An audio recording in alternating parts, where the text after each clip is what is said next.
Hi guys, so I just want to make a quick video about Hanukkah. I felt like the Lord really wanted me to share all of the knowledge and information I have about this festival. I have a lot of people that comment that Hanukkah was not one of the festivals found in Leviticus, and it's not one of the feasts of the Lord. And I want to give a history of Hanukkah and the history of the scriptures so you can understand how important this festival is and how it is in the scriptures. And it's a very important festival. Obviously the Lord is choosing the feast of Hanukkah as the second rapture, the second woe, and the second coming of Christ to the earth. It's a very huge feast, and in order to understand why the Lord would choose this festival, you need to have a history of the significance of this festival and how it is part of the festivals that the Lord has designed. The Lord originally gave the festivals to Moses, and they were Passover, then unleavened bread, first fruits, Pentecost, Feast of Trumpets, Day of Atonement, and Feast of Tabernacles. In Numbers 10, I think it's Numbers 9 or 10, the Lord speaks to Moses about those who are defiled and cannot celebrate Passover at the proper time. There's a second Passover that the Lord starts for those people. Well, then fast forward to Haggai.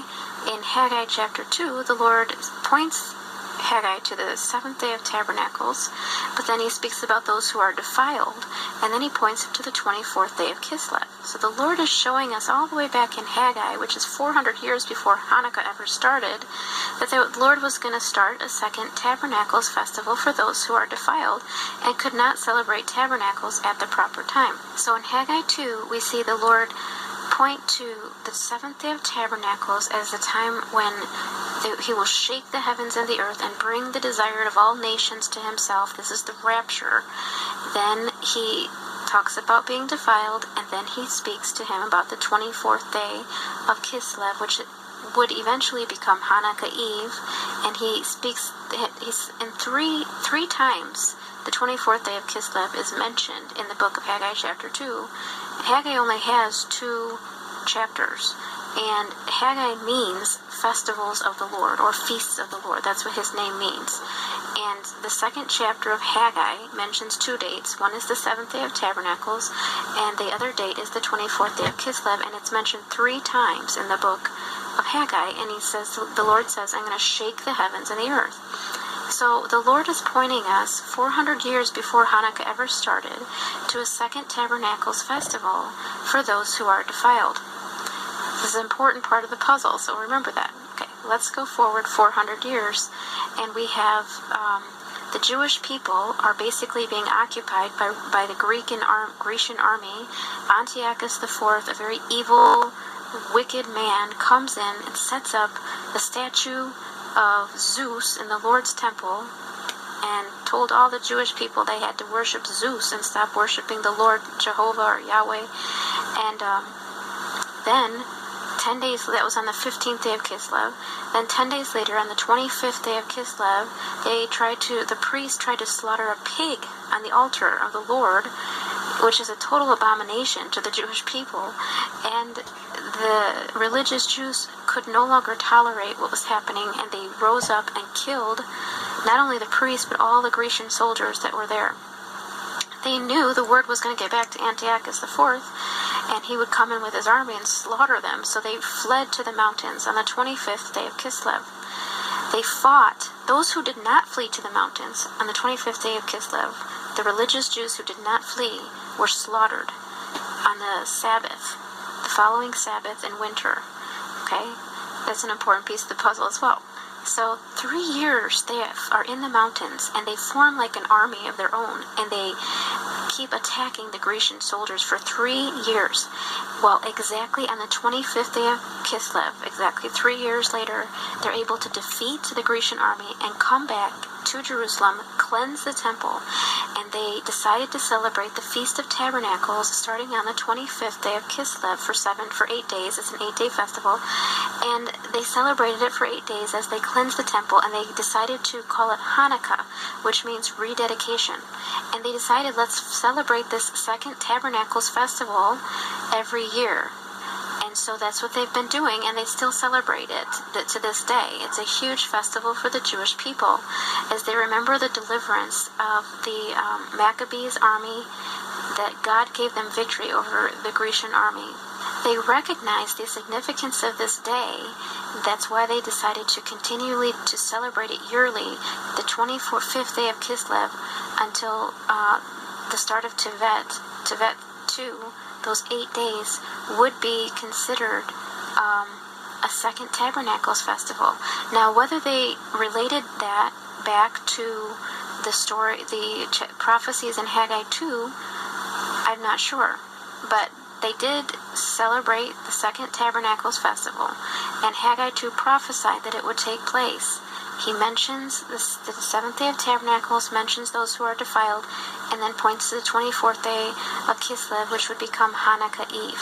All of these events are very significant to the last days. The evil Antiochus IV represents the Antichrist figure. In Daniel, it talks about a 2200 evenings and mornings, which was 1100 days. Josephus writes about this, how that prophecy was fulfilled. It was exactly 1100 days from the time the abomination was set up until they came back and cleansed the temple 3 years later.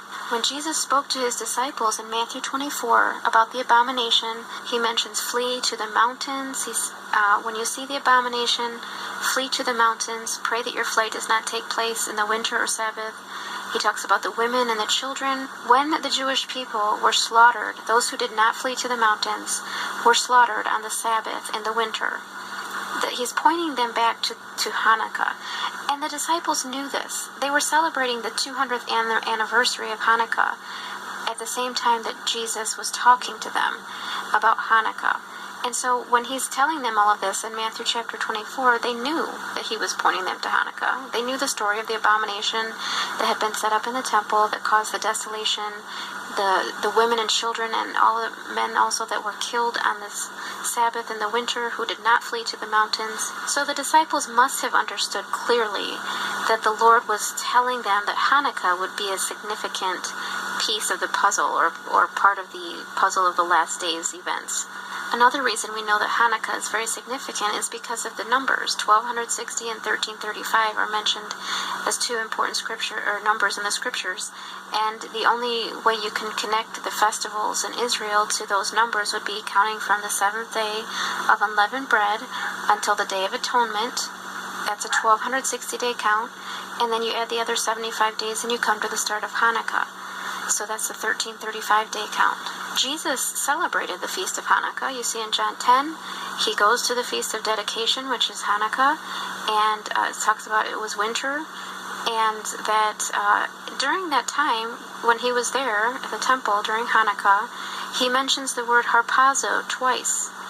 Harpazo means to be caught up or to be snatched. It's the same word in 1 Thessalonians talks about the rapture, that we will be caught up.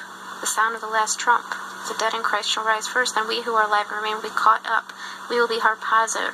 So twice during the Feast of Dedication, the Feast of Hanukkah, the Lord mentions the word harpazo, or rapture.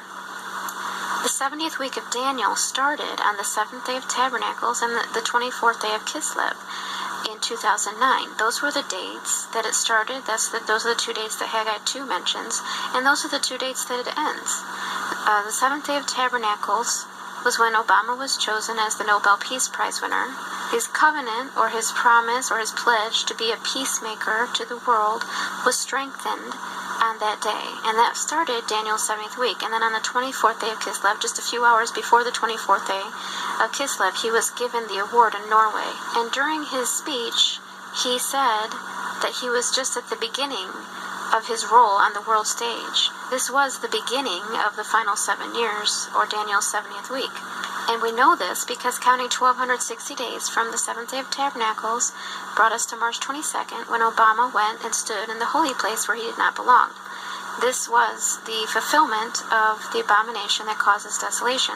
Desolation was scheduled to take place 40 days later on the 7th day of unleavened bread, which would have started the 1260 and 1335 day counts of Daniel.